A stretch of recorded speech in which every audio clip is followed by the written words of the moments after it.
ಬೆಟ್ಟಗಳು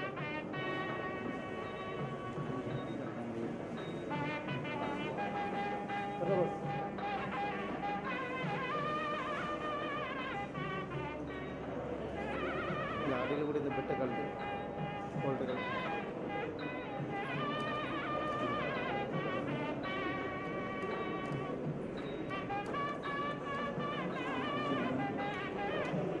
ரெண்டு இதுங்கள் வரும் காயின் வசதிகள்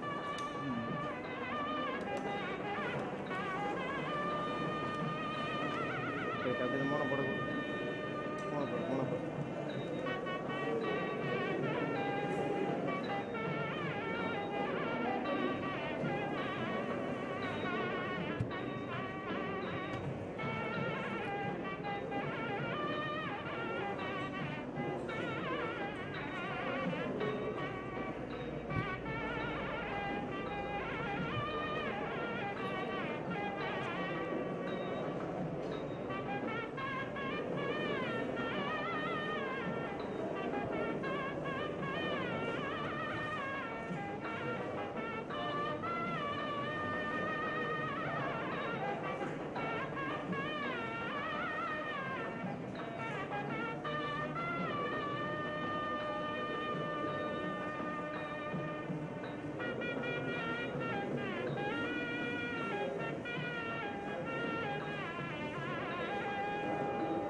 Baba, keburu.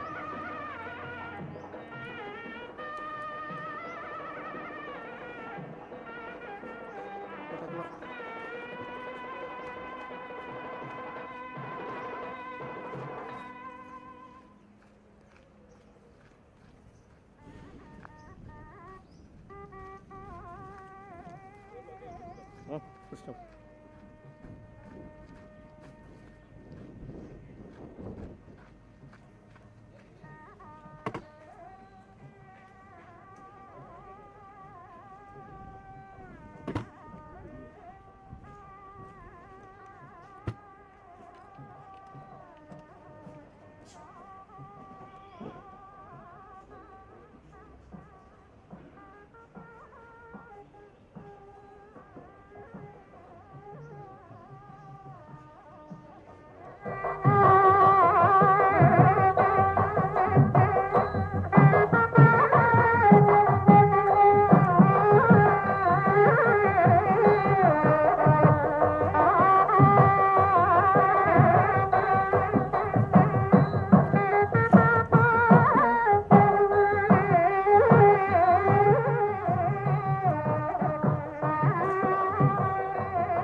సైడ్లో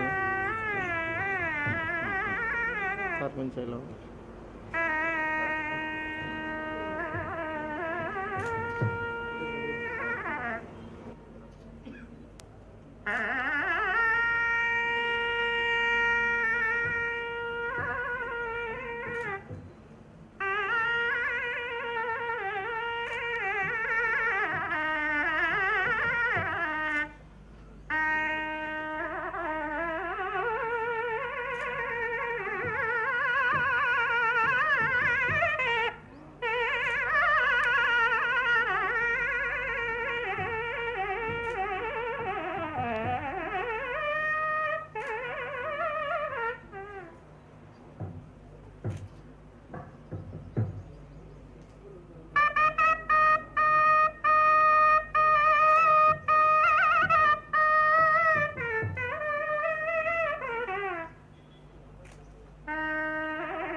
పంచాయతీ road.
request the gathering to stand for welcoming our guests and maintain a good atmosphere. A very A very good morning to all who have gathered here. It is good to meet all the members of this extended family, a family to make the dreams of one man or founder into a reality, a family that provides holistic and equality education for the betterment of the students, a family that uplifts the lives of the students through education, and a family that served and will serve students with its decades of academic excellence.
A great morning to our Honorable Chief Guest, Honorable Chairman, Vice Chairman, Correspondent, Managing Committee members, Venerable Director, respected Principal, all the treasured invitees, faculty members, and my dear student friends.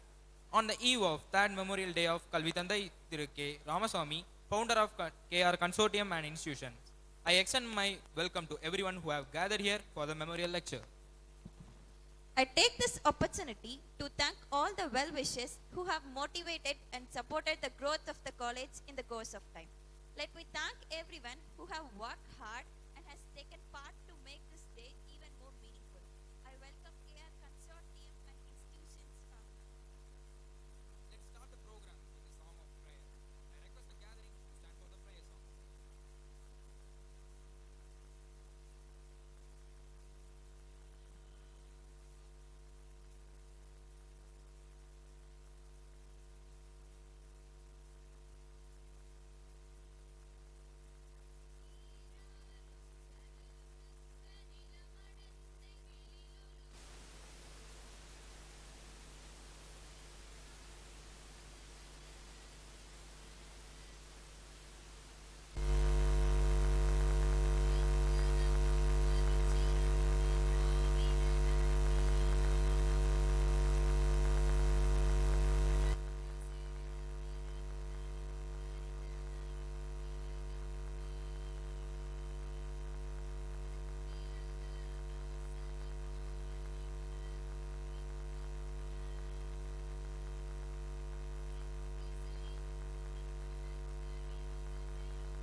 Thank you, sir. I welcome the man who leads us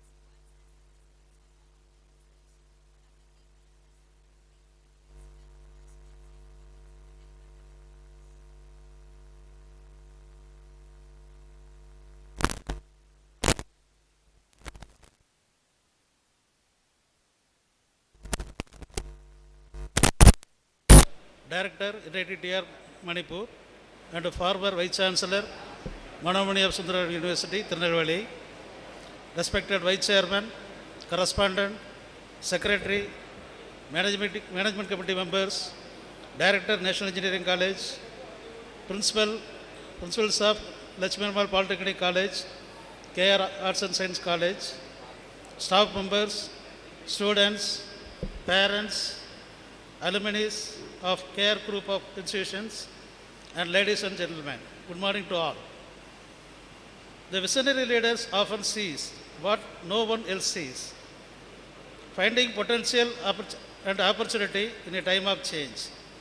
They see what is not there or what is not yet there. So it is known that in our area, mostly village people's life depends only on the agricultural income. And in most of the area, due to less rainfall or delay in rainfall, affect the income from the agriculture. So there is a lot of fundamental problem. The people cannot support their life through sustainable income and support their child's education also. So our founder chairman started the business with one clear vision of transforming the lives of rural peoples. So as a mission one, for his overseas business, every year, actually he given the job offers for thousands of peoples. Every year he offered job for thousands of people and make their lives to transform to the higher level. As a next vision, the beloved founder established these three institutions, National Engineering College, Lakshmi Ammal Polytechnic College, and K.R. College of Arts and Science in 1984, with the vision of the transforming the lives of youth students through quality education. So in the 1980s, before 1980s, so getting admission in engineering college is a dream for the rural students who are all studying the schools in tier 2 schools. At the time, only 1,400 engineering seats are available. But think of today's. So nowadays, more than 1,50,000 seats are available for engineering alone. And more than 2 lakhs or 3 lakhs seats are available for polytechnics. And actually, our chairman convinced the Tamil Nadu government to start private engineering colleges. Through this, actually, he paved the way for the transforming life of the rural education, that is rural youths. So through this, our colleges, actually our college established in 1984. After that, actually, the state-of-art education, laboratory facilities, and the state-of-art, that is collaborative facility established, through which actually we are every year assuring 100% of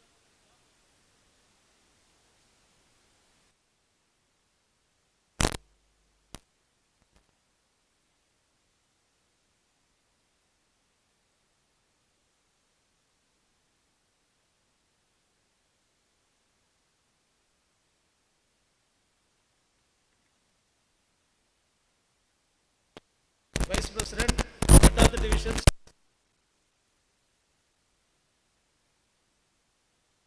all three institutions pledge ourselves, make a commitment to do the right things, to be honorable and to carry out the intention of a founder, namely to respond to their goals of real education, to serve the local community and to transform the lives by providing quality education with ethical values.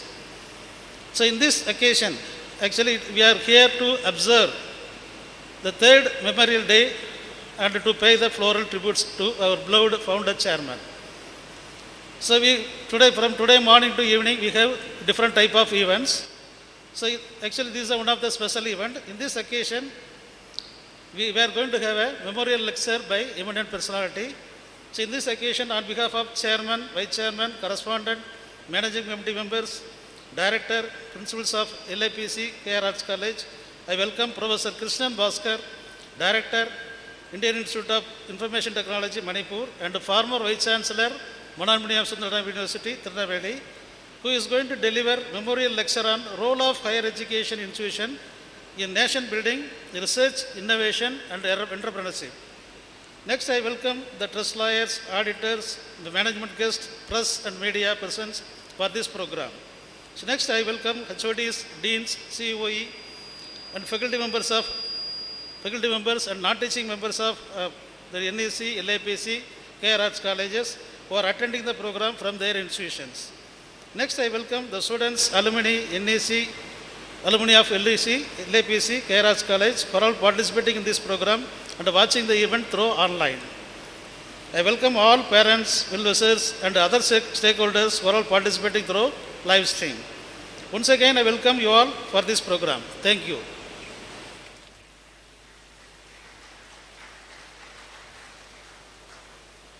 Thank you, sir. A U Pope says, learning is the true imperishable riches. All other things are not riches. As per the words of a U Pope, 38 years back, Kalvi Thanthai Thiru K.RAMASAMY, the founder of our institution, started his journey of spreading imperishable riches. Now, with great pleasure, I invite Professor A. Rajeshwaran, Principal of Lakshmi Ammal Polytechnic College, to share his words about our founder and our institution. அனைவருக்கும் இனிய காலை வணக்கம். KR குழுமம் மற்றும் கல்வி நிறுவனங்களின் நிறுவனர் கல்வி தந்தை திருமிகு கே. ராமசாமி அவர்களின் 3ஆம் ஆண்டு நினைவு தினத்தை முன்னிட்டு நடைபெறுகின்ற இந்நிகழ்விலே ஐயா அவர்களை வணங்கி நினைவு கூர்ந்து அவர்களை பற்றி ஒரு சில செய்திகளை இன்றைக்கு நாம் தெரிந்து கொள்ள வேண்டும் என்று பகிர்ந்து கொள்கின்றேன்.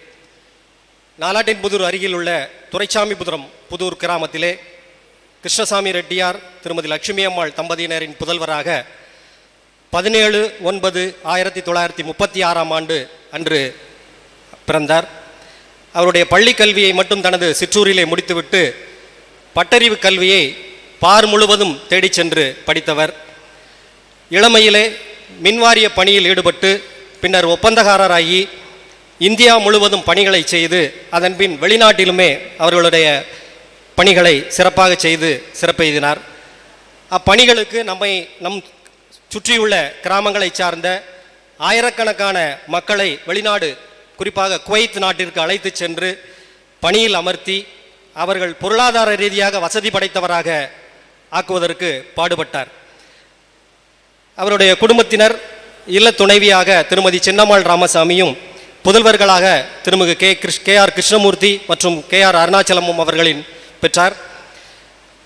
அவருடைய பணிகளை நினைவு கூர்ந்தால் எண்ணில் அடங்கா பணிகள் இருக்கின்றன. ஒரு சில முக்கியமான பணிகளை மட்டும் உங்களோடு பகிர்ந்து கொள்கின்றேன்.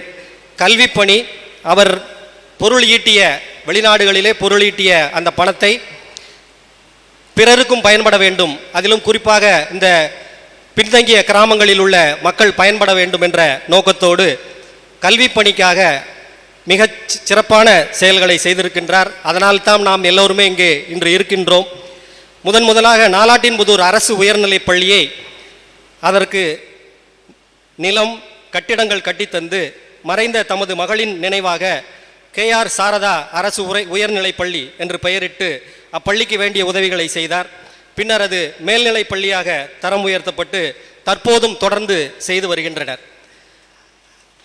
1984 தமிழ்நாட்டிலே சுயநிதி கல்லூரிகள் முதலாக ஆரம்பிக்கப்பட்டது.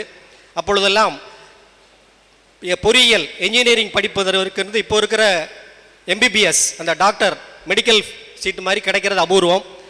அந்த காலத்திலே இந்த கோவில்பட்டி ஏரியாவிலே ஒரு கல்லூரியை தொடங்க வேண்டும் என்று அன்றைய முதலமைச்சர் டாக்டர் எம்ஜிஆர் அவர்களை அணுகி சத்துணவு திட்டத்திற்காக அப்பொழுது கொண்டு வந்த சத்துணவு திட்டத்திற்காக பெரும் பொருளை தந்து அதற்கு கைமாறாக என்ன வேண்டும் என்று கேட்டதற்கு தனக்கு எதுவும் வேண்டாம், எங்கள் கிராமங்களில் உள்ள மக்கள் பின்தங்கிய மக்கள் கல்வி பயில வாய்ப்பில்லை, அதற்கு ஒரு பொறியியல் கல்லூரியும் பாலிடெக்னிக் கல்லூரியும் வேண்டும் என்று கேட்டு 1984 தனது அன்னையின் பெயரால் லட்சுமி அம்மாள் பாலிடெக்னிக் கல்லூரியும் நேஷனல் பொறியியல் கல்லூரியுமே நிறுவி இன்றைக்கு 38 ஆண்டுகள் நிறைவு பெற்று தமிழகத்திலே தலை சிறந்த கல்வி நிறுவனங்களாக திகழ்ந்து வருகின்றது. அதன் பின்னர் 1997 கே.ஆர். கலை மற்றும் அறிவியல் கல்லூரியை ஆரம்பித்து அதுவும் சிறப்பாக செயல்பட்டு வருகின்றது. இது தவிர சுற்றியுள்ள கிராமப்புற மாணவர்கள் பயன்பெறும் வகையிலே இந்த கல்லூரியிலே படித்த மாணவ மாணவியர் உலகத்தில் எந்த நாடுகளுக்கு சென்றாலும் எந்த மூலைக்கு சென்றாலும் ஏதாவது ஒரு கல்லூரியில் இந்த 3 கல்லூரிகளிலே படித்த மாணவர் நிச்சயமாக இருப்பார். அதை கண்கூடாக பார்க்கின்றோம். அந்த வகையிலே ஐயா ஆரம்பித்த இந்த கல்லூரிகள் ஆல்போல் தளர்ந்து வருகின்றது. அவருடைய மற்றொரு பணி மருத்துவ சேவை. தன் கிராமத்தை சுற்றியுள்ள மக்கள், அருகில் வசிக்கும் மக்கள் மருத்துவ வசதி பெற வேண்டும் என்ற நோக்கத்தோடு முடுக்குமீண்டான்பட்டி, வானரமுட்டி மற்றும் பழங்கோட்டை ஆகிய கிராமங்களில் தமது சொந்த செலவிலே மருத்துவமனை கட்டி அதற்கு முழு நேர மருத்துவர் நியமித்து இலவச மருத்துவ சேவை செய்து வருகின்றார்கள். அதுபோக கோவில்பட்டி அரசு மருத்துவமனைக்கும் கட்டிடம், குறிப்பாக அந்த குழந்தைகள் வார்டு அந்த கட்டிடங்களை கட்டி கொடுத்திருக்கிறார்கள். இது தவிர எண்ணற்ற செயல்களையும் இதிலே அடங்கும். இது தவிர ஆன்மீக பணி, கோவில்களுக்கு ஐயாவிடம் கேட்டால் கிடைக்கும் என்ற நோக்கத்தோடு எல்லோரும் வந்து அணுகுவார்கள். சாதி சமய வேறுபாடின்றி பல்வேறு பிரிவினருக்கும் அறப்பணிகள் செய்து அருளாளர் என போற்றப்படுகின்றார். குறிப்பாக சொல்ல வேண்டுமானால் கோவில்பட்டி செண்பகவல்லியம்மன் கோயிலுக்கு ராஜகோபுரம், ஆணைக்கட்டி பொள்ளாச்சி அருகில் உள்ள ஆணைக்கட்டி தயானந்த சரஸ்வதி ஆசிரமத்தில் மகா கணபதி ஆலயம் கட்டி முடிக்கப்பட்டு கும்பாபிஷேகம், சிந்தலக்கரை வெட்காளியம்மன் கோவிலில் நிர்மாணம், விளாத்திகுளம் அருகே அருள்மிகு மீனாட்சி சுந்தரேஸ்வரர் திருக்கோவில் கும்பாபிஷேகம், திருப்புடை மருதூர் தாமிரபரணி நதிக்கரையில் உள்ள திருப்புடை மருதூர் நாரும்புநாதர் சுவாமி கோவில் திருக்கோவில் கும்பாபிஷேகம், சங்கரன் கோவில், இது போன்ற எண்ணற்ற கோவில்களுக்கு பொருளுதவி செய்து அந்த அறப்பணிகளை செய்து வந்திருக்கிறார். அதில் அவர் மட்டுமல்ல, நமது கல்லூரியை சார்ந்த மாணவர்களும் ஆசிரியர்களும் அந்த நிகழ்விலே பங்கேற்ற பெருமையும் உண்டு. எங்களுக்கெல்லாம் அந்த வாய்ப்பு கிட்டியிருக்கின்றது. இதுபோல நூற்றுக்கணக்கான கோவில்களுக்கும் அறப்பணிகள் ஆற்றியுள்ளார். கிறிஸ்துவ சமயத்திற்காக புளியம்பட்டி அந்தோணியார் கோவிலிலே பிரார்த்தனை மண்டபம், முஸ்லீம் மக்களுக்காக கோவில்பட்டியிலே கட்டிடம் கட்டி தந்துள்ளார். இது போன்ற அனைத்து சமய சாதி மக்களுக்கும் அவர் உதவி செய்துள்ளார். அது தவிர விளையாட்டு என்று எடுத்துக்கொண்டோமானால் குறிப்பாக லட்சுமி அம்மாள் ஸ்போர்ட்ஸ் அகாடமி என்ற லாசா என்று அழைக்கப்படுகின்ற ஒரு அகாடமியை நிறுவி சுற்றியுள்ள கிராமப்புற பள்ளி மாணவர்களுக்கு அண்டர் 17 அண்டர் 14 இந்த மாணவர்களுக்கு 14 வயதுக்கு கீழ் உள்ள மாணவர்களுக்கு எல்லோருக்குமே பயிற்சி ஆக்கி பயிற்சி நமது வளாகத்திலே நமது கல்லூரிகளிலே வழங்கப்படுகிறது. அதற்கு உண்டான அனைத்து உபகரணங்கள் அனைத்து விதமான உதவிகளும் செய்து அந்த மாணவர்களை ஹாக்கி விளையாட்டிலே தேர்ந்தவர்களாக ஆக்கி அந்த அகாடமியும் நடைபெற்று கொண்டிருக்கின்றது. தனது அன்னையின் நினைவாக லட்சுமி அம்மாள் மெமோரியல் ஹாக்கி அகில இந்திய ஹாக்கி போட்டிகள் கடந்த 2009ஆம் ஆண்டு முதல் தொடர்ந்து நடைபெற்று வருகிறது. கடந்த 2 ஆண்டுகளாக இந்த கொரோனா சூழ்நிலையில்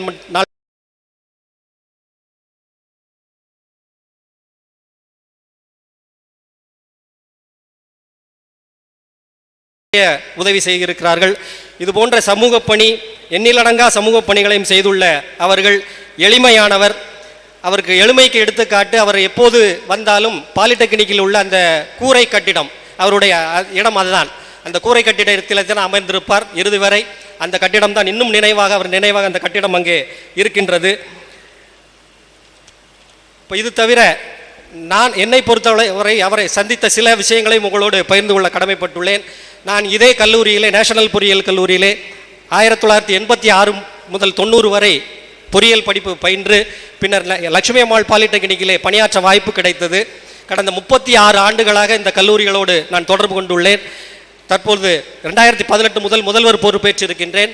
ஒரு சில சமயங்களில் மட்டும்தான் ஐயா அவர்களை சந்திக்கக்கூடிய வாய்ப்பு கிடைத்தது. நாங்கள் படிக்கின்ற காலத்திலே ஆண்டு விழா நடைபெறும் வருடந்தோறும். அந்த ஆண்டு விழாவுக்கு தவறாமல் வருகை தந்து கலந்து கொள்வார்.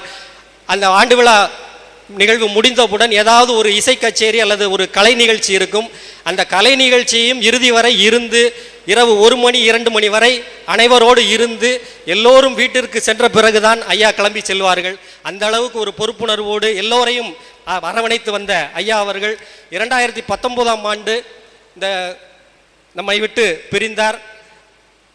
இதே நாளில் 12/3/2019 அன்று இன்று 3ஆம் ஆண்டு நினைவுணர்த்தை நாம் அனுசரிக்கின்ற இந்த வேளையிலே அவரை வணங்கி வையத்து வாழ்வாங்கு வாழ்பவன் என்ற வள்ளுவன் வாக்கிற்கிணங்க வாழ்ந்து மறைந்த கல்வி தந்தை அவர்கள் தெய்வமாக இருந்து நம்மை வழிநடத்துவார். மேலும் அவர் விட்டு சென்ற பணிகள் அவரது குடும்பத்தினர் செவனே தொடர்ந்து நடத்துகின்றனர் என்றும் கூறி பேச வாய்ப்பளித்த அனைவருக்கும் நன்றி கூறி விடைபெறுகிறேன். நன்றி, வணக்கம். Thank you, sir. I invite Dr. S. Shanmugavil, the Director of National Engineering College, to deliver the presidential address. Very good morning to all of you. Respected chief guest of today's function, Dr.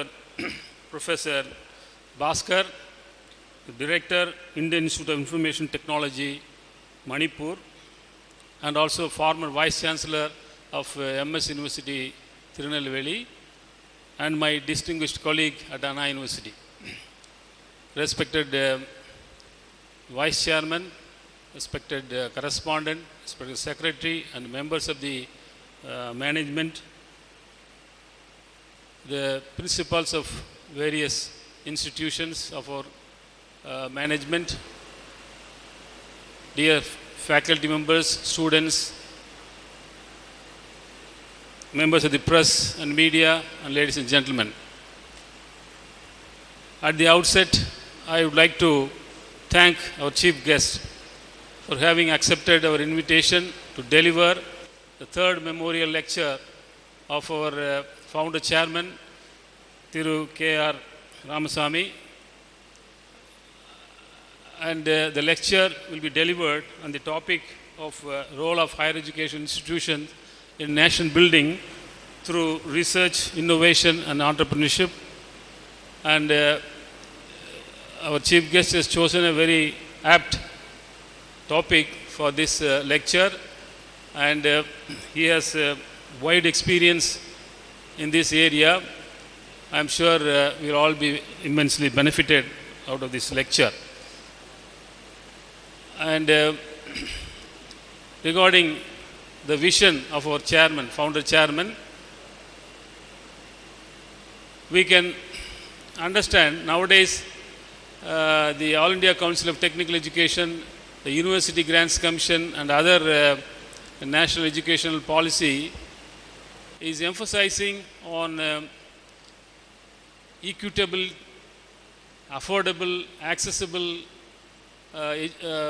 education, higher education for the people.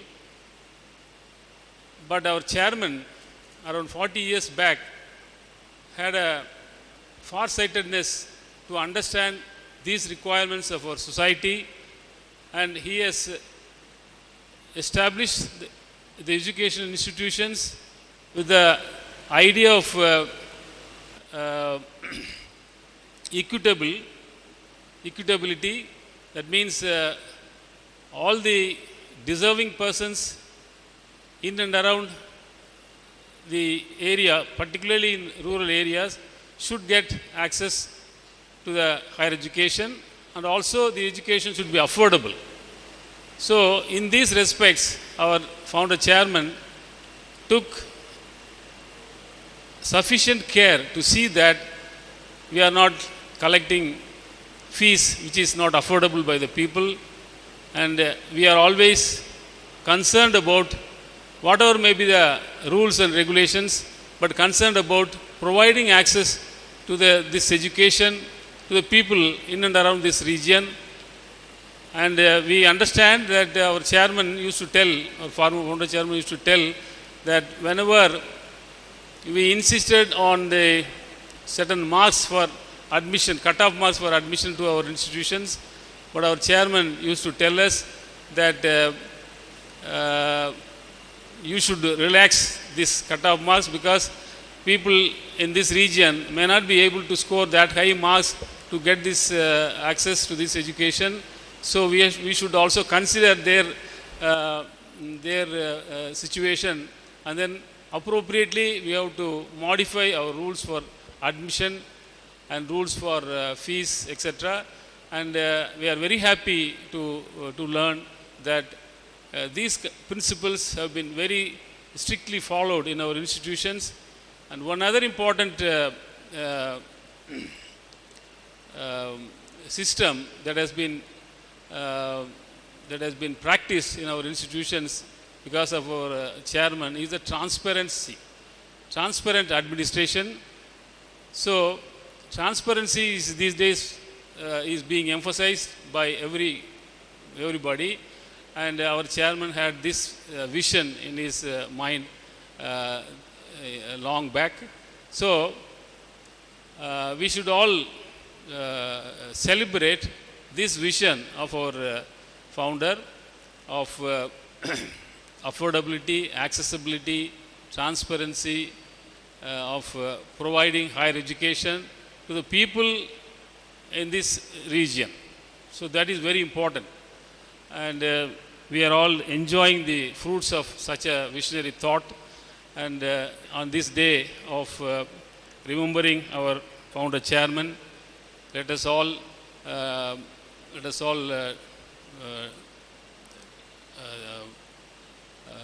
vouch that we will follow the principles of our founder chairman in providing quality education, and let us be part of the vision of our founder chairman, and um, with the blessings of our chairman, I'm sure we'll all be able to march towards the larger goals that are set by our founder.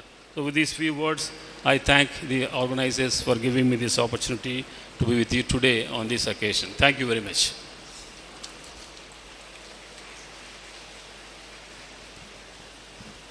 Thank you, sir. The right moment has come to introduce the chief guest of third memorial lecture. I invite Dr. K. Manishekar, Professor and Head of the Department, Mechanical Engineering, to introduce the chief guest to the gathering.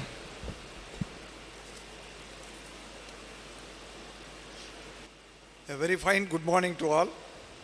Dignitaries on the dais, of the dais. It gives me an immense pleasure and great honor to introduce our chief guest of the day, Professor Dr. Krishnan Bhaskar, Director, Indian Institute of Information Technology, Manipur, Impal. He obtained his master degree from Madras University and PhD from Anna University and postdoctoral degree at Nagoya Institute of Technology, Japan between 1995 to 1999.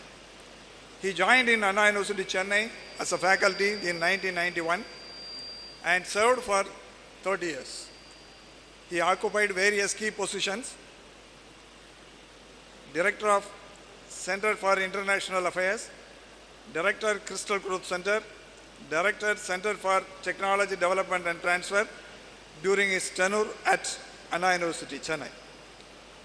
His 6 technologies have been transferred to industry due to his initiation and implementation of seamless process, and 47 technologies have been mined, received the certificate of appreciation from Ministry of Finance, Government of India for prompt filing of returns and payment of GST during his tenure as a Director, Center for Technology Development and Transfer. He has published more than 162 research papers in peer-reviewed international journals and conferences, filed a patent and contributed as a co-author for 2 scientific books. He has guided 22 PhD full-time scholars with fellowship. He has signed 64 MOUs with various institutions all over the world for research and academic collaboration. He has conducted research by generating research grant to the tune of 10 crores through competitive funding projects. Professor has introduced double master degree programs in Anna University, Chennai, an inclusive international hostel with state-of-art facilities for NRI and foreign national students at Anna University at a cost of 15 crores during 2010. He served as the Vice Chancellor of Manonmaniam Sundararayan University during 2016-19. During his tenure as the Vice Chairman of Manonmaniam Sundararayan University, Tirunelveli, he has introduced 5 integrated master degree programs and 2 years master degree programs in addition to several diploma courses, value-added certificate programs. He is instrumental in introducing online courses MOOC through SWAYAM and NPTEL up to 20% with the effect from academic year 2018-19 at MSU. He has introduced various student scholarships and fellowships during his tenure. So MOIs have been signed with public sector organization, Software Technology Park of India, Government of India, New Delhi, to develop incubation center at a cost of 30 crores with a 35,000 square meter building and other infrastructure in 3 acres of land.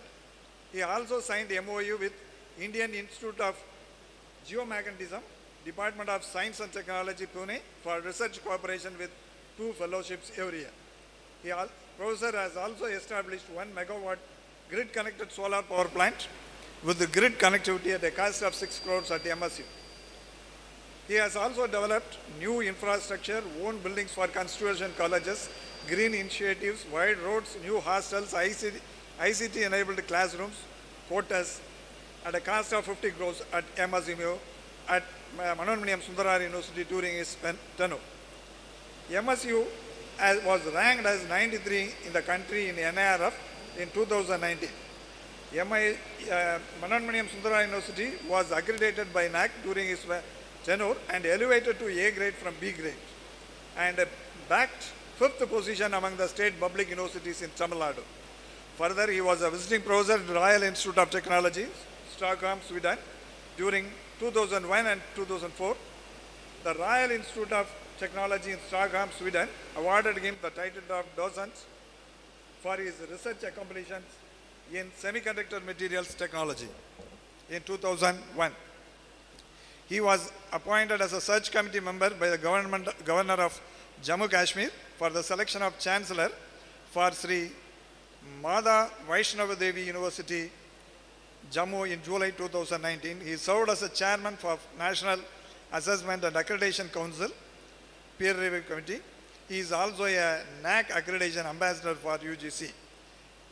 Professor has recipient of the Active Research Awards from Anna University, ISPA Lifetime Achievement Award from Indian Spectrophysics Association and Research, Excellence Award for Outstanding Publication in Scopus Index Journals. He is also a Fellow of Royal Society of Chemistry, London, and Fellow of Academy of Science, Chennai, and member of several scientific society. He was one of the coordinator for Erasmus Mundus bilateral projects of European Commission with Italy, Sweden, France, and Belgium for the total grant of 12 million euros. He was traveled more than 27 countries all over the globe. At this juncture, on behalf of our management, I would like to welcome such an eminent personality, the guest of the day, Professor Dr. Krishnan Bhaskar, for having come over here to our institution for Impal to deliver Kalvi Thanthai Thiru K.RAMASAMY third memorial lecture. I thank the organizers for giving me the opportunity. Thank you one and all. Thank you. Thank you, sir. As rightly said, we have a man of great profile amidst us. He is not the man of many words and thoughts, but indeed a man of great success. Now, without further delay, I invite our Honorable Chief Guest, Professor Dr. Krishnan Bhaskar, Director, Indian Institution of Information Technology, Manipur, and former Vice Chancellor, Mananmaniyam Sundaranal University, Tinnevelly, to deliver the Chief Guest address.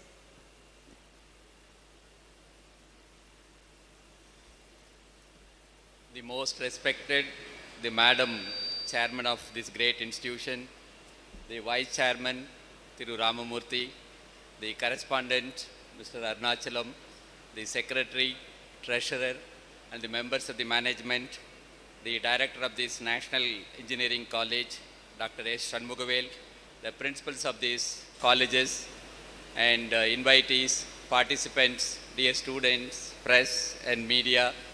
Good afternoon to all of you. Indeed, I am extremely delighted to be here on this important day of the third memorial day of the great educationist and the philanthropist, Thiru K.RAMASAMY Ayya Avargal. Yeah, when I was just looking at the contributions made by Thiru Ramasamy, the former chairman, or the late chairman of this great institution, and today we are talking about the education policy, the National Education Policy 2020, and it gave me an impression that he has visualized even in 1980s itself. Because when you look at this education policy, it emphasizes about the well-being of the people, particularly the children, and I understand that he has donated to the late the Chief Minister, Dr. M.G. Ramachandran, for the noon meal scheme, and then he started this engineering college. And today, the education policy also talks about skill development. Maybe that was the reason why when we wanted to start, many people would have started arts and science at that time. Maybe that was the reason that he felt that the technical skill in this country is not much. Therefore, he wanted to have the polytechnic institution rather than the arts and science college and an engineering college way back to 1984. I am extremely happy to know that he is also a great philanthropist, and in fact, he also donated to the Manoanmaniyam Sundarnar University. There is a building at Ettayapuram and which keeps the library books of the great poet Bharatiyar. And also to follow his footsteps, his children, this management also donated nearly about 35 lakhs to have a water treatment plant in Manoanmaniyam Sundarnar University. And as a former vice chancellor of that institution, and I thank you, this management, for having come forward to donate that. In fact, that was also one of my dreams during my tenure in Manoanmaniyam Sundarnar University, to have a treatment plant so that the sewage water can be treated and can be used for the plants and other green initiatives of all those things. And I'm indeed very happy to participate on this, the third, the memorial lecture. And I have chosen a topic of role of higher educational institution in nation building.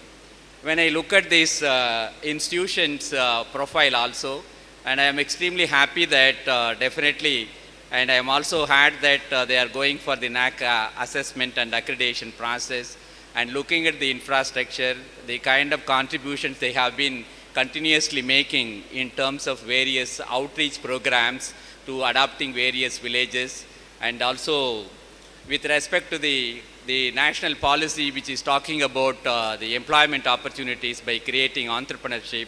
I am extremely happy to note that this institution has already received about 2.85 crores from Government of India, and then a great, the KR Innovation Cell has been initiated in this, and also Section 8 company is already functioning in this, and then several of the entrepreneurs evolved from this institute, and then startup activities is actively going on. I think which is also one of my emphasis going to be in my lecture. I think this college, and I think the whatever data they have submitted, and even the team visit for the NAC accreditation, I have no doubt that this institution will receive A++. I think you will recall me, and maybe my former colleague Professor Sanmugh will inform. Maybe I have foresighted this, and then that's why you are going to be. And today, my topic is about the role of higher educational institutions in nation building. And I am extremely happy to see this, the whole picture of the founder chairman of this institution. I think it is way back to 1992. And one of my friends sent me that he has graduated from the Polytechnic College, and then he was receiving and overall championships in the sports. And I think along with the madam, the chairman, and the former chairman, and the present vice chairman, and the correspondents are also in this picture. And along with that, I think the DSP of local police department, and they are giving a memento to the team which won the sports activities. This shows that the former chairman involved in overall activity, the well-being of the people, the technical education and sports, I think which is very rare distinction. And also when you look at his birthday is 17th September, and I think some people are born to live, only some people are born to live forever. And that's why I think he is still living with us. And when you look at, I just Googled in overall born on 17th September, and today the Prime Minister of India, the Prime Minister Modi ji also born on 17th September. And also we are also always pride about the equality, the gender equality, and then the social balance, all those things, for which the Ivera Periyar, who also born on 17th September. I think I am extremely happy that he also following that. I think that's why he is going to live forever in this part of region. Okay, when it comes to need for higher education, and the Government of India is projecting by 2030 about 50% of higher education enrollment ratio. But whereas, as on today, when you talk about the GE or the gross enrollment higher education ratio, and which is about just 28% in the national level. Whereas in Tamil Nadu, we have already reached 52%. And last week, I had a chance to meet the Minister of State, Dr. Rakesh Ranjan, and he is also belongs to the Manipur. and he fondly recalled about the Tamil Nadu, and he felt proud about the Tamilians and particularly the people living in Tamil Nadu, because they have come forward and started large number of institutions in this part. And that is the reason why, whether it can be an individually or collectively as a trust also, and that is the reason why, and we could have an enrollment ratio up to 52%. And one thing, though in the overall the employment opportunities are keep going, but when you look at the unemployment rate also, it is there. And to have eliminate these unemployment opportunities, and I think it is very high time. That is why the government of India is also talking about the Make in India program and giving lot of emphasis for the entrepreneurship development. And it is a time that through proper research and innovation, large number of entrepreneurs should develop from this country, and so that in the days to come, and whenever you talk about a new technology, and globally people should feel about that technology has been developed from India. And that is the reason why the higher education is shaping the people. And when you look at in the recent time in the TV channel, and though there is a crisis going on in Ukraine, and when you look at the background of those children, and it is amazing to see the aspirations of the parents. The parents are very poor background, like a daily wage or a security person in an institution, but their children are studying in Ukraine as a medical program. I think that is the kind of aspiration the parents of India is having, and that is also the one of the reason, and even the parents are also trying to borrow the large sum to educate their children. But the question is, yes, we are keep on increasing in terms of higher education enrollment ratio, and we are reducing the dropout in the schools, and also we are making all possible efforts to increase the quality of education, particularly in the school level, because that is very, very important. Because when you talk about the higher education, the input of the higher education comes from the school education. Therefore, it is very, very important that the quality of school education should be very high. And though we have improved a lot, but I think still we have a long way. Because when you look at in terms of investment, like the GDP investment for the technological development and higher education development, we are just less than 1%. Though even way back to 30 years ago, various education commissions are projected that we should have at least 6%.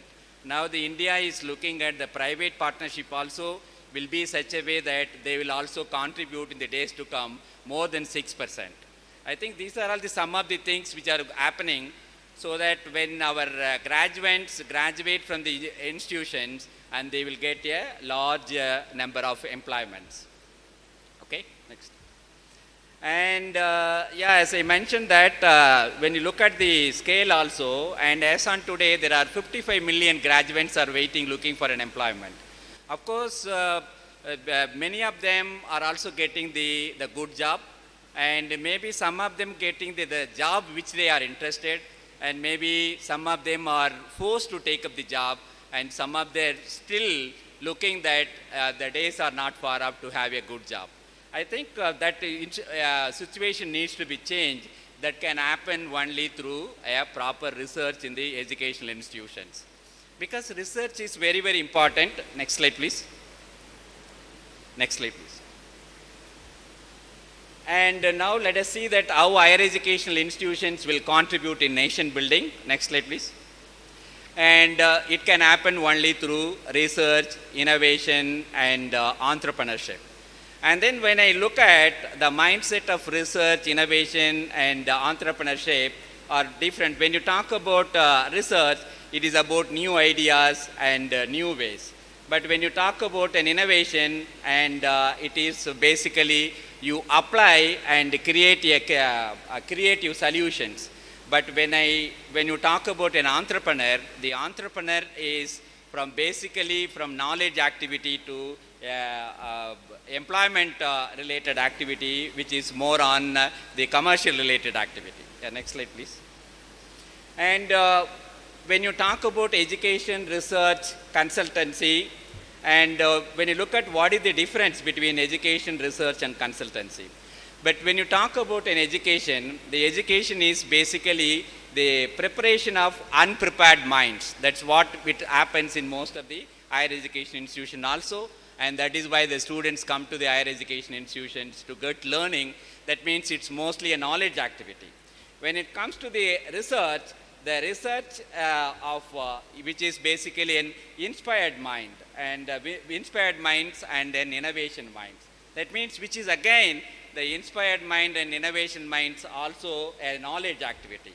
But when it comes to the consultancy, which is related to the solving of industrial problems and developing a new technology, and that is basically it is well prepared minds, so that it is purely related to a business activity. Next slide, please. And when you look at the present scenario, and there is a lot of gap between an academia and industry. Because in the case of when you do a good research and you develop a small innovation, and based on that maybe you can also demonstrate a pilot prototype. But when it comes to the commercial point of view, and whatever technology we have developed, it needs to be developed in a larger scale. And not only that, the technology should have a demand in the market. And therefore, when you look at the industry will always look at what is the need for the society, and whether this product developed is being consumed by the consumer, and then only the industry is interested. Therefore, when the people, particularly the academicians, the professors, scientists and students, when they conduct the research, and then when it comes to the pilot type of activity, and after that, in most of the time you see that the results are mostly in the shelves and it not reaching the industry. I think that is a right time that we should have a proper academy-industry relationship. Because normally what is happening today is, when you look at most of the higher educational institutions, even if you take the top 10 institutions in the country also, and now we get funding from the government of India and maybe from various other sources, you conduct research, maybe you may have a patent and intellectual property right on that, and you may have even a small pilot demonstration also. But the moment when you want to contact an industry to sell that small technology, the industry may not be interested. But on the other hand, if the industry and the academia is having a prior partnership, and the students and faculty also knows that what is the requirement for the industry, and the industry is in touch with the society, therefore they know very well that what is the requirement in the market. Therefore, it is very, very important that even before conducting the research, there would be a proper industry-academia relationship. Okay? And then when it comes to, again, the technology development and transfer in the mindset of the market chain, when you see that the knowledge is basically, you talk about the inspiration, and then know-how is about the innovation. Okay? That's where you move from normal education when you go to the research. Okay? When you comes to the industry, and it is we have to show to the industry that this is the product I have developed. And then when it comes to the commercialization, the industry should have capability that how to use that the innovation. I think these are all whenever we talk about higher education institutions, the higher education institutions are not just to produce the graduates as an employment seeker. But if you want to make them an entrepreneur, and then they should also know about these kind of activity and mindsets of the academia, research, and the industry, and finally the end user. Okay, the next slide, please. Yeah, this is just one example I was talking about when it comes to the most of the academic institutions, and you collect the data, you collect the information, and then you do the data mining and say that you have some technologies. Next slide, please. And then when you come to the technology levels, and there are various levels. For example, when you talk about any technology which is developed and which needs to be given to the industry, and the technology would have reached at least the TRL level 9. Because when you talk about the level 1, it is basically a basic technology research. And then when it comes to the next level, it is research to through the feasibility. Then it goes to the technology development. And then you come to the technology demonstration. Most of the institutions, we may come up to the technology development, or sometimes we move towards the, the technology demonstration. But we normally we don't go beyond that. That is why most of the time, though we invest millions and millions of rupees for the research and development, and it may not be going beyond the TRL level 4. Therefore, it needs to go to the 6th level. When the 6th level is basically where you talk about the testing of the system which you have developed, and then you will launch, and then finally the product will be in operations. Okay, next slide please. Yeah, this is the one thing which I have talking about.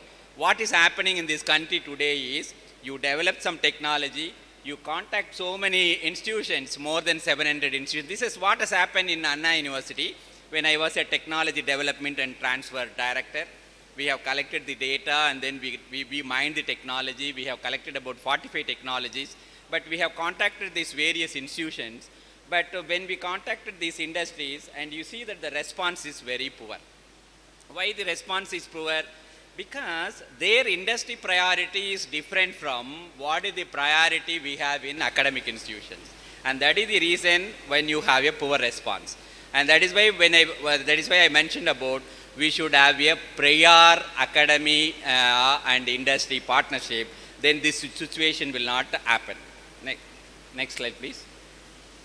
Therefore, what is the current challenges and possible solution for a good academic relationship is, normally if you develop your technology and look for an industry is something like a button is looking for a shirt. Or in other words, you can say that the solution searching for a problem. Okay, normally it should be on the other way around. You should know a problem and then solve the solution. You should not have a solution and look for a problem. And the same way, the button should be stitched to the shirt, not the other way around. Therefore, what is happening is we are doing in the opposite way. Therefore, as I emphasize, we need not run after the industries. You can see you cannot chase the industries because the industry may not be interested even if you run after them. That is the reason why when you look at, for example, the great institutions globally, when you talk about like Stanford University in California, and we had a chance also to visit them. And when you look at, there is called an academic partnership program. There is an inbuilt program in the university itself so that the industries come forward, the academicians goes to the industries and they have tie-ups, and then the students are exposed to the industries and the industries are exposed to the academia, and they know that what are the solutions are available and what solutions they can make use of that.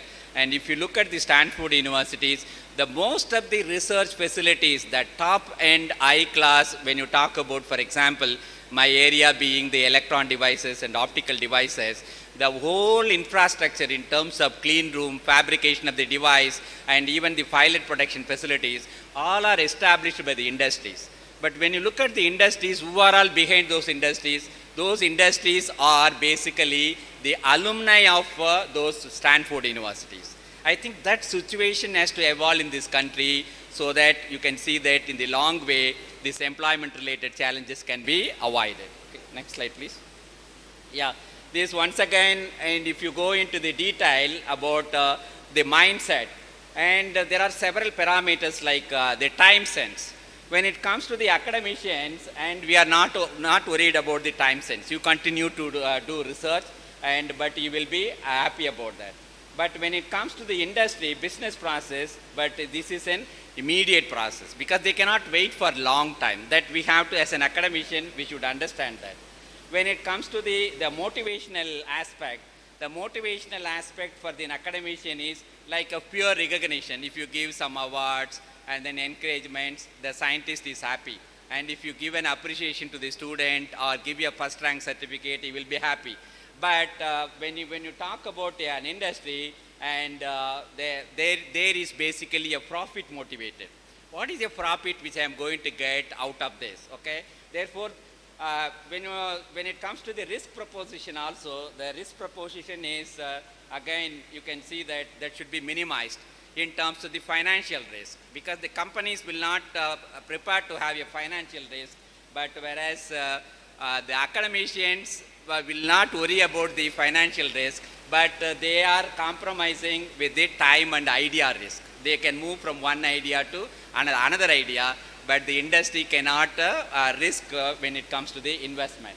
Okay, and again, when it comes to the goals and purposes, and then when you talk about an academicians, most of the higher education institutions, we always think of novelty, and we also think of the comparative merit. But globally, you do the literature survey and say that my research is better than somebody else.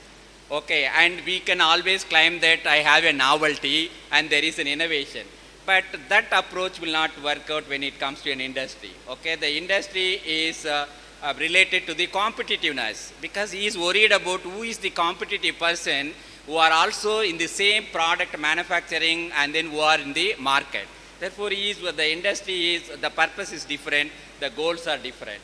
But when you talk about the what is making the industry, the force, the direction and force, when you talk about an academician, and it is basically the supply of talent and the inspiration. Okay, and the supply of talents, maybe you can get some, you can give some funding, you can have some research student, and maybe you will inspire them, and they will get happy about that.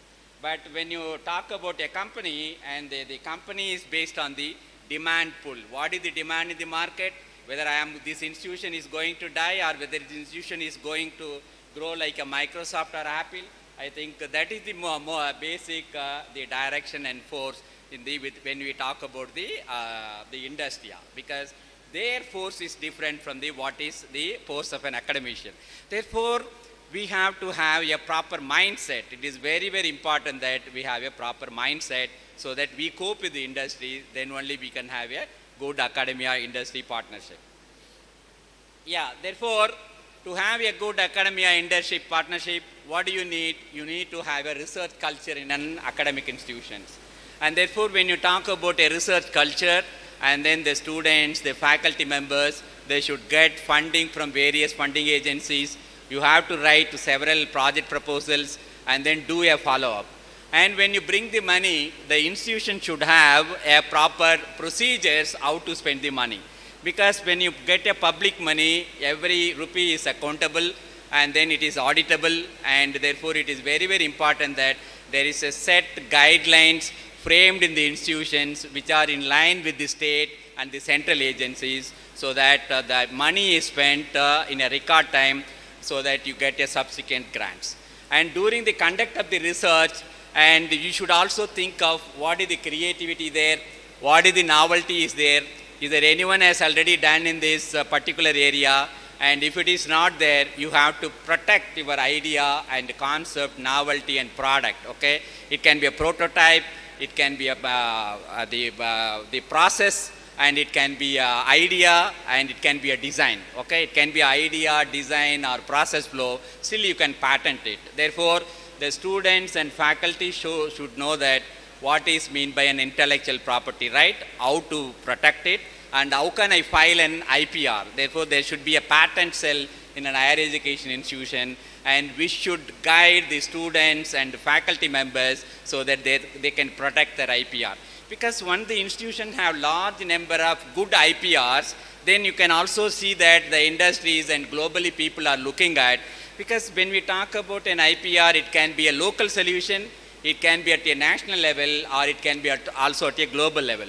Because today we are talking about the global level, and because when you look at the young population, and we have a large number of young population compared to the most of the developed nations. In most of the developed nations, we have the aging population. That means the entire globe, most of the advanced countries, they are looking at India to have their young graduates. That means we have to prepare our young graduates not only to serve this nation as the citizens of best citizens of this country, but we have to prepare them as a global citizens. Not in terms of their mindset, not in terms of the attitude, or not in terms of learning a language of that foreign languages or an international language by English, but also your skills should be also globally competitive. And your ideas also should look for such a way that what is the problem in United States, what is the problem in Japan, why do they have an earthquake, and how can I solve that problem, okay? if you think at globally, and then you have to have an intellectual property right, so that not only the companies in this country, therefore the multinational companies are also looking at you, and then they will have. And for that, maybe we can encourage our faculty members to give awards and recognitions, okay? And therefore, this is what you have an innovation ecosystem, okay? And definitely when you have an innovation ecosystem like a center which looks after the research, consultancy and technology transfer, a separate cell which is looking after intellectual property right, a separate cell which is looking after only the academic research activity, and if you combine together, and then you can see that if all these centers work together, then they can guide the students to go to the innovation activity, and then you can have an incubation, and then the incubation can lead to a startup. The startup can grow as a company, and then finally, and this startup can contribute in two ways in nation building. One is economically, and other one also it gives large number of the students for an employment opportunities. Therefore, it is very, very important that the higher education institution should have a good innovation ecosystem. I am very happy that after going through this NEC's website and also from the director and principal of this institution, you have already a good ecosystem. I think the faculty members and the students should make use of this ecosystem, and you can still always improvement, okay? The improvement is always there for any idea, concept or whatever we do. Therefore, make use of these opportunities, and I am sure that already you have startup, and maybe in the days to come you will have many more startups in these educational institutions. Next slide, please. Yeah, this is what I was talking about, the Stanford University. They have exclusively an industrial affiliate programs, and which attracts many industries. And then therefore the industries and academia, they have a great handshake, and then they can have large number of industries coming out of the institutions. Next slide, please. Yeah, this is just when I was looking at, I was giving a lecture about architecture. And you see that in the Australian universities like Sydney, and when you look at the website, and they focus their priority, because one institution cannot be a master in all domains. Maybe we can have a specific domain, and then in specific domain we can concentrate. When you look at the Sydney University, their focus is particularly on the architecture related. And when you look at the architecture related also, it is also interesting that these are the various things they are talking about.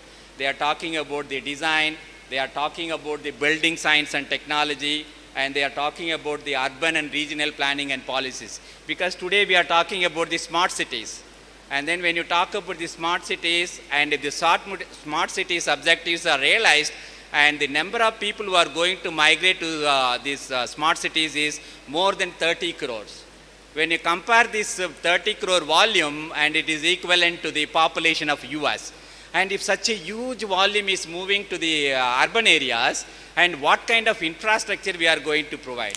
What kind of building, electricity, water, sanitation, healthcare, transportation, and also the connectivity in terms of the internet and Wi-Fi access, all those things. That means when you build even a smart cities, there are so many disciplines are involved.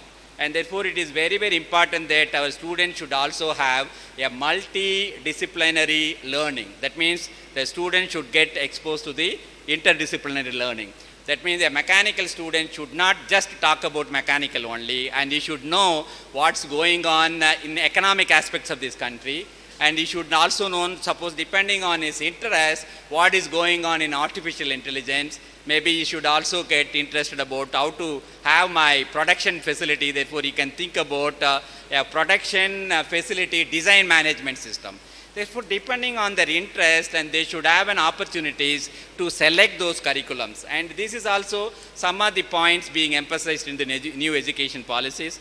And with respect to the Tamil Nadu, many of them which we talk about in new education policies have already been implemented.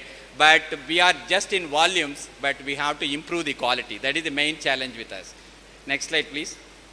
Yeah, this is recently last week, and there was also a communication, and already a draft regulation also has been given by the University Grants Commission. And you can't see that in the days to come, a standalone institutions. Basically, I am come from Indian Institute of Information Technology, And then in my institute, we have electronics and communication and computer science and applied related and applied basic sciences for those disciplines. But the government of India coming with the new regulations that there should not be any standalone institutions. Every institution should be a multidisciplinary institutions. And therefore, the students get the interdisciplinary learning. And I think a draft is already prepared, and then it will become an act. And I think the days are not far up that our students will get opportunities to learn the cross-disciplinary related subject. That is why when you talk about the CPCS system, the CPCS system is also talking about the student have an option to choose their electivity, the elective subjects in other disciplines. I think that is being emphasized, okay? Because whenever you talk about today's technology, anything, if you talk about a mobile phone, the mobile phone is not just particularly related to electronics and communication. When you look at the gadgets, it has a design, and when you look at the cover up that, it has a quartz glass window. The quartz glass window, I think a mechanical person knows better than a communication person, because he knows that how to have a scratch-free glass. That means when you talk about a scratch-free glass, and he should know what is the hardness of that material. And for example, what you have in normal mobile phone is normal soda glass. It's a normal glass. But on the other hand, if you use a quartz glass, the quartz glass mechanical strength is very high, therefore it can be scratch-free. Suppose if I use a quartz glass plate, what is my cost added to the mobile phone? Okay. And if it is cost is enormous, maybe the common man may not be interested. Therefore, the mobile phone manufacturer should also know what is the cost of that thing. And similarly, when you talk about the communication in the mobile phone, you have an amplifier and receiver, okay? When you talk about a heat management system in the mobile phone, you talk about the thermal engineering, okay? And this is why we have a large number of interdisciplinary related areas are involved, even when you talk about just a small mobile phone, okay? And that is the reason why today the government of India is also coming up this interdisciplinary learning for all students. Okay, next slide, please. Yeah, this is just to give one example. It may be sometimes interesting, particularly for the civil engineering students and architecture students. Okay, you know that the Japan is prone for the earthquakes. And then we also study that there is a lava beneath the ground at the core of the earth. And then there is the plates are moving. And then when you look at, there are about 12 plates are there. And these 12 plates are moving in the hard core, the inner core of the earth. And then when you look at the Pacific plate and then Euro-Asia plate and also the Australian plate, and they are almost very close to the region of Japan. And that means that influence will also have in the northeastern parts of our country. That means when you talk about in India, the India will have, the Indian Bureau of Standard has divided into 5 zones, and then the zone 5 is the most dangerous zone. And then in terms of the seismic activity, the earthquake activity, and then you can see that the Himalayan region, and then the Myanmar, and it goes close to the Japan. And these regions are very prone to the seismic activity. Therefore, when you have more and more seismic activity, and what kind of building structure I should have. Therefore, when you talk about an architecture and civil engineer, and these engineers should know about what is the geologist behind it, what is the geophysics behind it. And then the architect should also know what kind of structural design I should have so that it can withstand the Richter scale of 8. Because normally when the Richter scale is more than 5, they are all high risk areas. If the Richter scale is less than 5, they are low risk areas.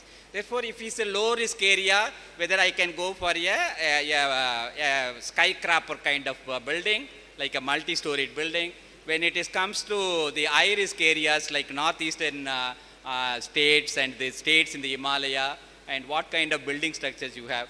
Already there may be some plans in the city, but it is appropriate that our children should also get exposed to these kind of interdisciplinary subjects so that they can build a better infrastructure in those regions. Okay, next slide, please. Yeah, this is just talk about the lighting technology. Okay, and today, see, when the technology was started, next slide, please. Yeah, next slide. Next slide. Yeah, when you talk about the research, See, when you talk about your research and you see that we normally academicians, maybe when it comes to an administrative position, maybe you aspire for a vice chancellor. When you want to be a great researcher, normally you look at that, why only few people could get Nobel Prize, why can't everyone? That is very, when a father and child can also get a Nobel Prize. And you can see that the junior Bragg is just a 25 years old. And then this slide is to emphasize that the age is not a matter to get a Nobel Prize, okay? The matter is what is the creativity you have, what is an innovation you have, and what is the novelty you have. And then if those creativity and novelty can going to change the society, and that's how the invention of X-rays. And when you talk about a diffraction, it made us to understand what kind of materials we have, whether our material is a glassy material, amorphous material, crystalline material, in what way the crystalline materials are different. Today we talk about nanotechnology. The nanotechnology understanding is much better when you talk about the X-ray analysis. The X-ray will tell you that whether you have a nanoparticle or a bulk particle. And why you talk about a nanoparticle? Because when you talk about, when you go to the nano dimension, and the physical properties of these nano dimensions are much, much better than 100 times better than, even some cases 2000 times better than the bulk property. For example, when you talk about a mechanical strength of an aluminum, and if the aluminum rod is prepared with a nanoparticles, and the mechanical strength of that nano-based alumina will be 2000 times much stronger than normal alumina. That means the alumina is a lighter weight, but the hardness is 2000 times harder.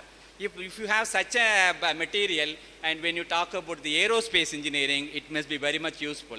Because in the aerospace engineering, the weight is matters. Because if you want to have 1 kilogram in the launch pad, and it will add you $1 million cost to the rocket propulsion.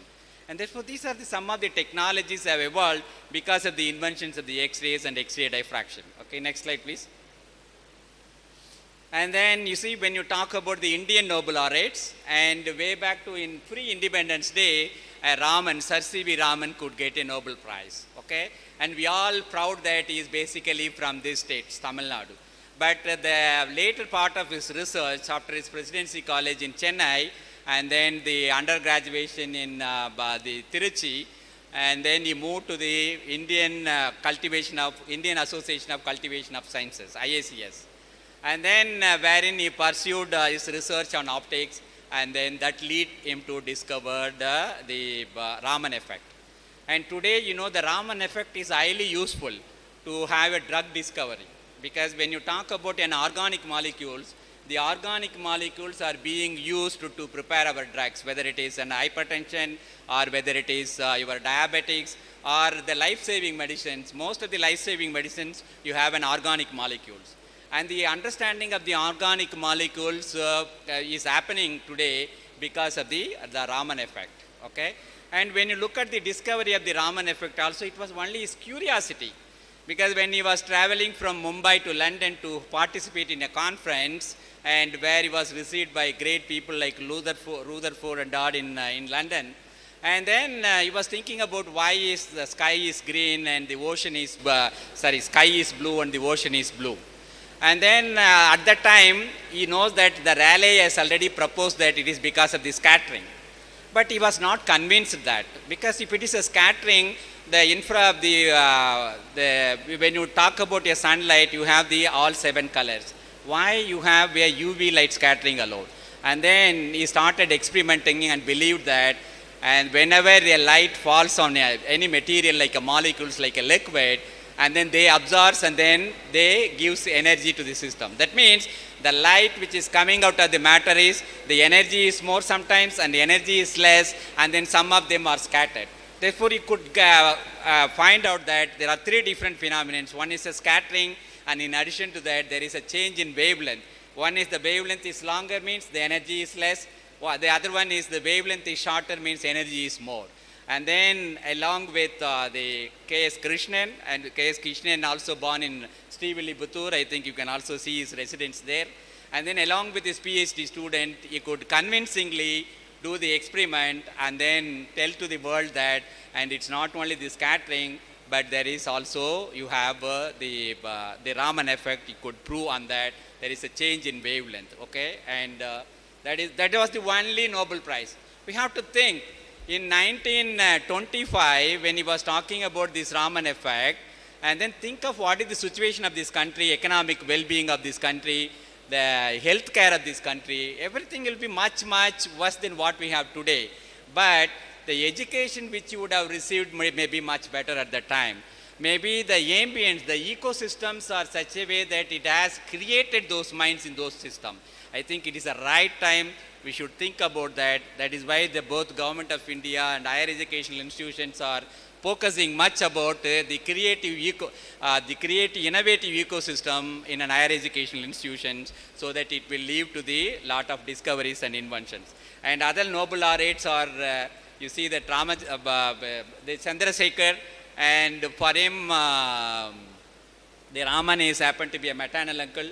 And then recently the Nobel Prize for RNA, the RNA related discovery. And you see that when you talk about RNA, and today the Americans, they are talking about the Pfizer vaccine.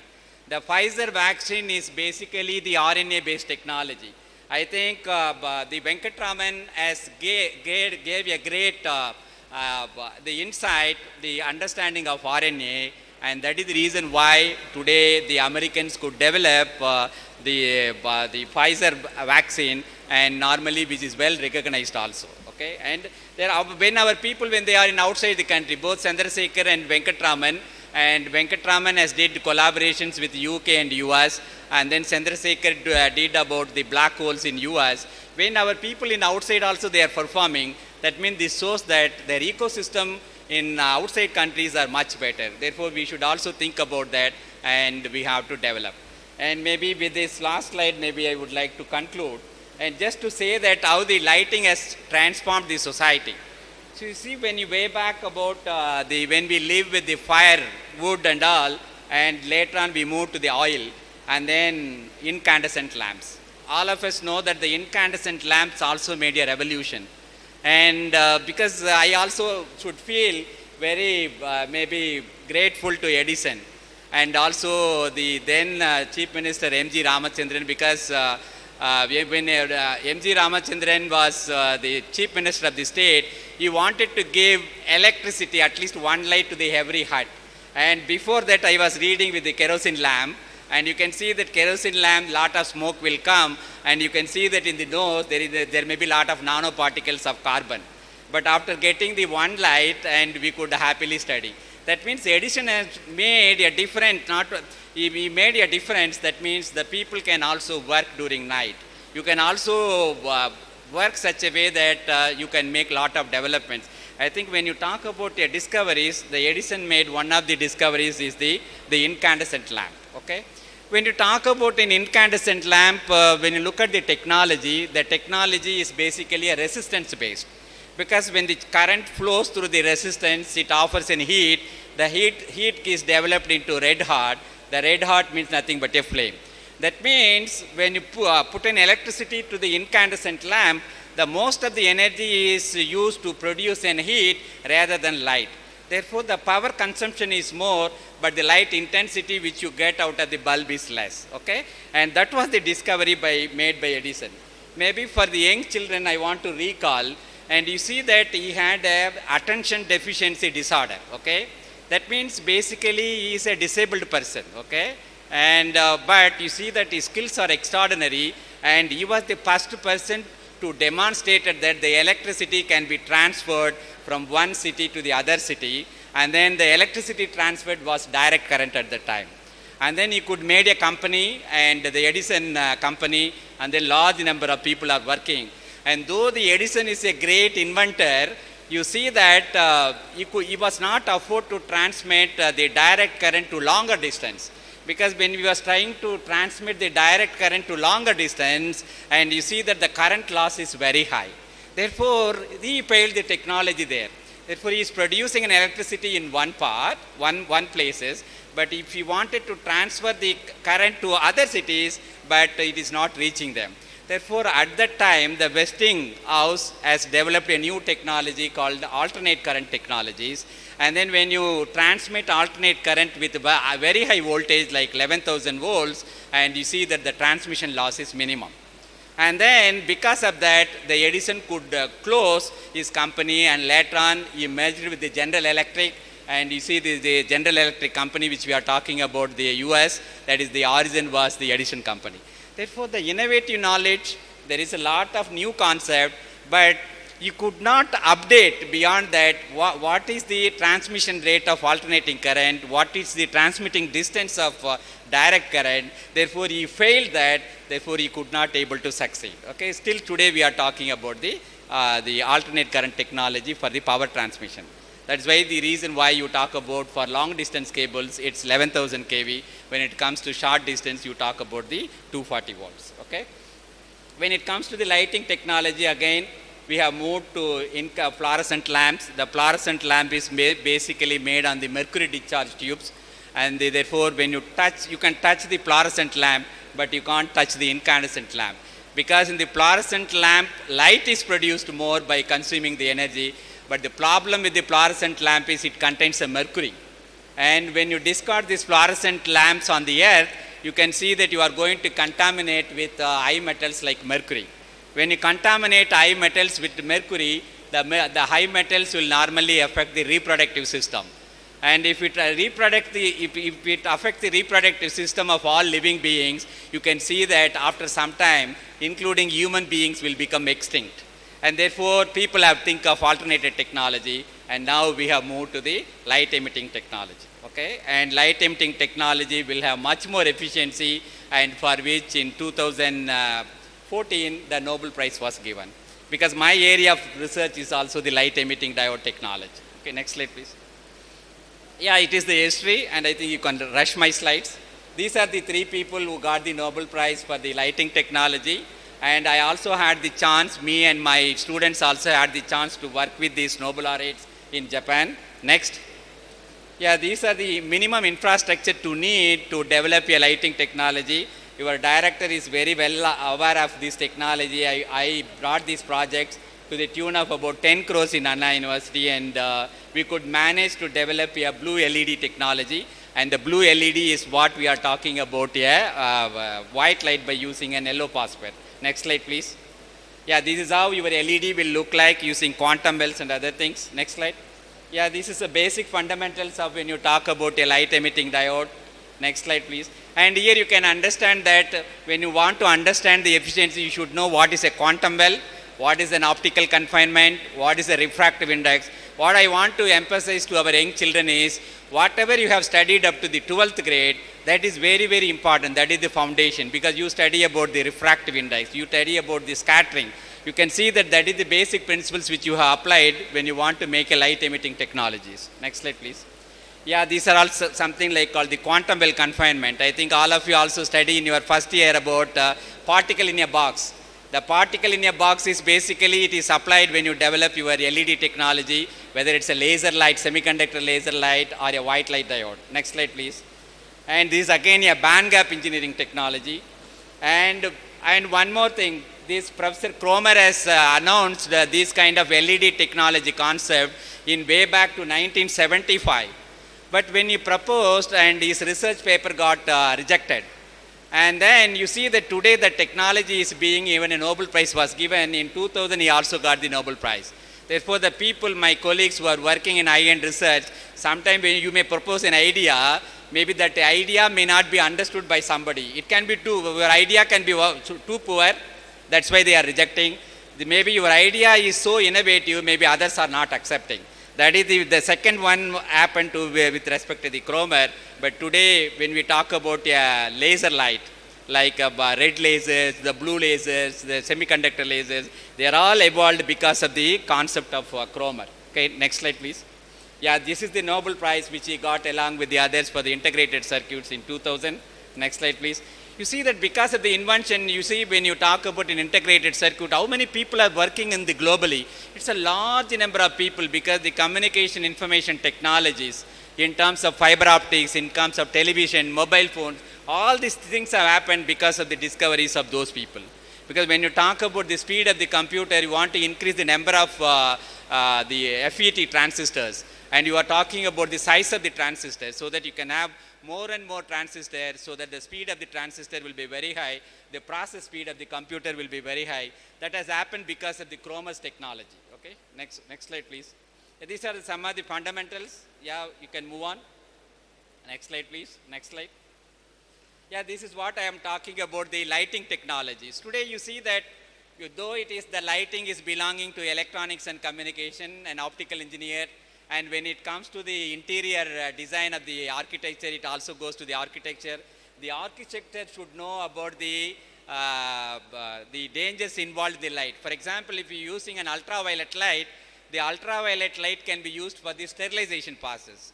During COVID time, Corona time, this UV sterilization was enormously used for this for all kinds of sterilization, including hospitals. That has happened because of the lighting technology. Therefore, when you design an operation theater, and the civil engineer should look into account what kind of UV I can use. And you should also know that what are the effects of UV. Because if UV is directly exposed to the human being, it can create the skin cancer. There is an advantage and there is a disadvantage. Therefore, how to make use of the advantage and how to keep the disadvantages far away so that you make use of the technology. Therefore, it is also one example that to have a multidisciplinary learning. Next slide, please. Yeah, these are all going to be the future technology. Today we are talking about the Wi-Fi technology. You see, already people are talking about the Li-Fi technology where light is involved. Because whatever speed we are having today Wi-Fi, that is 100 times faster when you have the Li-Fi technology. For example, when you are listening a song in audio mode, but if you want to search your mail, you can see that our mobile phone gets switched off and you go to the next. But when you have a Li-Fi technology, simultaneously you have access many processes at a time. Therefore, the speed will be also very high. Next slide, please. Yeah, this is with respect to the light also, there are light therapy is also there. Because what is light therapy is basically when you talk about a cold countries, like a Scandinavian countries, nearly 1 month is very dark. When during that time, you can see that because of the psychological aspect, the suicide rates are also very high. Because when you have people are not seeing no light, that means it's affect the development of the neurons. And there is a hormone called serotonin. The serotonin can be induced by properly designing our bedrooms with an appropriate color sense, lighting tech. Therefore, it is going to be another future technology to save our human beings to take such kind of disaster step. Just to say an example, because there are a lot of opportunities, there are numerous things, and nothing is exhausted. There is always a new opportunities to think about the innovation and creativity. Next slide, please. Yeah, this is again related to that. Next slide, please. Yeah, I think you can move on. These are some of the applications of lighting. Next slide. Yeah, this is about when you talk about the market potential, you can see that it's a very huge market potential. And when you develop a technology with lot of market potential, this is what an entrepreneur can be successful. When an entrepreneur is successful, he is not only adding in a nation building in terms of economic development, but he also can create a lot of opportunities. It's just to show one example. Next slide, please. Yeah, it is in another area where the UV lighting technology has opportunities. You can see these projections. They are all billion-dollar business, okay? It is just I am talking about one area which I am familiar. And every area you can see that there is always an opportunity. Next slide, please. Yeah, this is what I mentioned about when you want to have the research, development, innovation and all those things. And there should be R&D prioritization should be there. The industry, academia, partnership there. And you should have a proper mindset alignment. What is industry, what is academia, how to link that. Then you can see that this research, innovation and entrepreneurship really contribute for the development of the nation. Next slide. Yeah, with this, maybe I stop here. And I'm once again extremely happy to be here. Initially, I thought of only participating in a virtual mode, but with the request of the management, your director also called me whether I can come here, and I feel extremely happy that I could see all of you, and it's also exciting that after a lockdown, when you see more people, I think psychologically you also get motivated, and I think that the same feeling to every one of you. And I take these opportunities to thank the management for having invited me, and also the director and the principal of the NEC and other members of the management and all the program committee who were taking care of me and also made me to come here and share with you. I'm sure that if some of you, whatever I have mentioned, get inspired, maybe in the days to come, this institution will also produce large number of entrepreneurs, and you can see that in a greater way, this institution can also contribute in nation building. Thank you very much. Thank you, sir. That was a very wonderful lecture. I can assure you that we can find some budding entrepreneurs from the group soon in various domains in our nation. To pay our respect and gratitude to everyone, I invite Dr. S. Madhivannan, Principal, K.R. Arts and Science College, to propose the vote of thanks.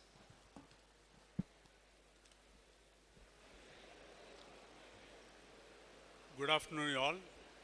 Gathered here to observe the third Memorial Day of our founder chairman, Kalvi Thanthai Thiru K.RAMASAMY Ayya. At the outset, I would like to thank the organizers for the opportunity given to me to stand before you to propose the vote of thanks. Let me propose the vote of thanks by quoting the words of Lord Ramakrishna Paramahamsa. Knowledge leads to unity, ignorance leads to diversity. As per his words and the vision of our founder chairman to educate the students of our community, our KR educational institutions are deliberately working under the chairmanship of our Madam Chairman, our Vice Chairman, and the correspondent. Thank you, sirs, for your elite guidance. No one can whistle a symphony. I profoundly express my gratitude to all the management committee members for their coordinated support. Better than a thousand days of diligent study is one day with a great teacher. Today's chief guest, Professor Krishnan Bhaskar, Director, Institute of Information Technology, Manipur, and former Vice Chancellor of Manonmaniam Sundarnar University, is a great teacher, and he really inspired and guided us how to be efficient and productive in the era of technology to harness the benefits of the humankind. Thank you, sir, for sharing your valuable time with us. Enthusiasm is the electricity of life. We have our dynamic director, Dr. S. Sanmagavel, for being the electricity for guiding us. Thank you, sir. Friendship is the only cement that will ever hold the world together. I thank Dr. K. Kalidasa Principal of National Engineering College, and Professor A. Rajeswaran, Principal, Lakshmi Ammal Polytechnic College, for their peer support and help rendered by them to make today's event a grand success. It is my pleasure to thank our legal advisors, auditors of our consortium for their able support and time. I owe my sincere thanks to the parents for the everlasting beliefs and the enduring support rendered by the faculty and staff members of National Engineering College, Lakshmi Ammal Polytechnic College, and K.R. College of Arts and Science. I express my heartfelt gratitude to alumni of K.R. educational institutions, as they are the real flag bearers and pride of our institutions. Finally, I register my sincere thanks to the press and media persons who are the unsung heroes in popularizing the news and information. I conclude my vote of thanks by earmarking a Tirukural.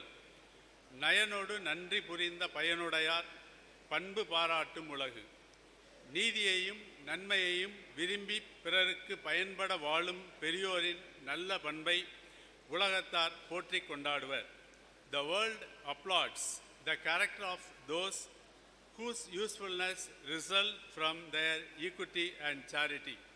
Let us also try to follow the words of Tamil Pulavar Thiruvalluvar to be a grateful in advanced technological society. Thank you for the opportunity. Thank you one and all. Have a good day.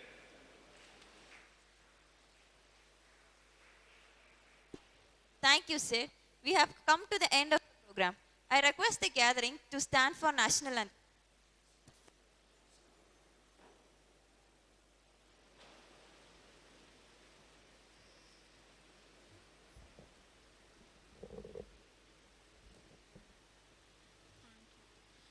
जनगण मन अतिनायक जय हे भारत भाग्य विदाता पंजाब सिंधु गुजरात मराठा द्राविड उत्कल बंगा विंध्य हिमाचल यमुना गंगा उच्चल जलति तरंगा तव शुभ नामे जाहे तव शुभ आशीष माहे गाहे तव जय गाथा जनगण मंगलदायक जय हे भारत भाग्य विदाता जय हे जय हे जय हे जय जय जय